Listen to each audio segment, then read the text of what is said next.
রেস্টুরেন্টের স্বাদ খেয়ে আজকে বাড়িতে নিয়ে আসার জন্য বাড়িতেই বানাচ্ছি easy and perfect homemade egg biryani. তাহলে চলো শুরু করা যাক। প্রথমেই একটি পাত্রে 500 গ্রাম বাসমতি চাল নিয়ে সেটাকে ভালো করে 3-4 বার ধুয়ে 30 মিনিট মতো ধুয়ে রেখে দেবো। এবার অন্যদিকে একটা কড়াই গরম করে তাতে তেল দিয়ে নুন আর হলুদ দিয়ে ভালো করে আলুগুলোকে একটু এপিট ওপিট করে ভেজে নিয়ে তুলে নেবো। আলুটা ভাজা হয়ে গেলে ডিমগুলো একটু হালকা ফ্রাই করে নেব। এই ডিম ফ্রাই করলে কিন্তু বিরিয়ানির স্বাদ দ্বিগুণ বেড়ে যায়। এরপরে ওই একই কড়াইতে একটু তেল দিয়ে কিছু গোটা গরম মশলা দিয়ে পেঁয়াজটাকে ভালো করে ভেজে নেব।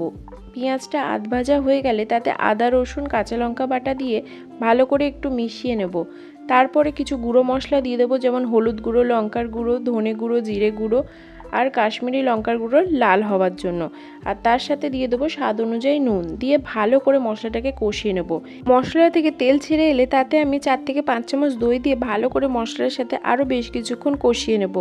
মশলা থেকে আবারও যখন তেল ছেড়ে আসবে ঠিক সেই সময় ডিম আর আলুটা দিয়ে ভালো করে মিশিয়ে নেব। একটু কষা কষা হয়ে গেলেই ধনেপাতা দিয়ে নামিয়ে নেব। আমরা চালটাকে সেদ্ধ করে নেব। এখানে চালটা 80% মতো সেদ্ধ হবে। এখানে 5 থেকে 7 মিনিট চালটাকে ফুটিয়ে নিয়ে নামিয়ে নিলে আমাদের ভাত কিন্তু একদম রেডি। এবার এটাকে ঠান্ডা করে নেব। এবারে লেয়ারিং করে নেওয়ার পালা। হাঁড়িটাতে ভালো করে ঘি বুলিয়ে নিয়ে ডিম আর আলুর মশলাটাকে ভালো করে তলাতে দিয়ে একটু একটু করে ভাত চারিদিকে দিয়ে পুরো একটা লেয়ারিং করে নেব।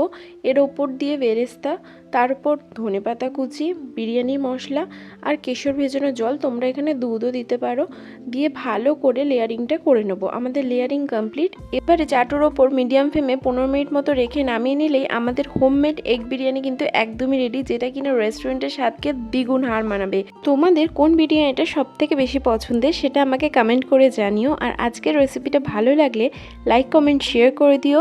চ্যানেলটিকে সাবস্ক্রাইব করতে একদমই ভুলো না। আবার একটা নতুন রেসিপি নিয়ে খুব শীঘ্রই দেখা হবে। টাটা।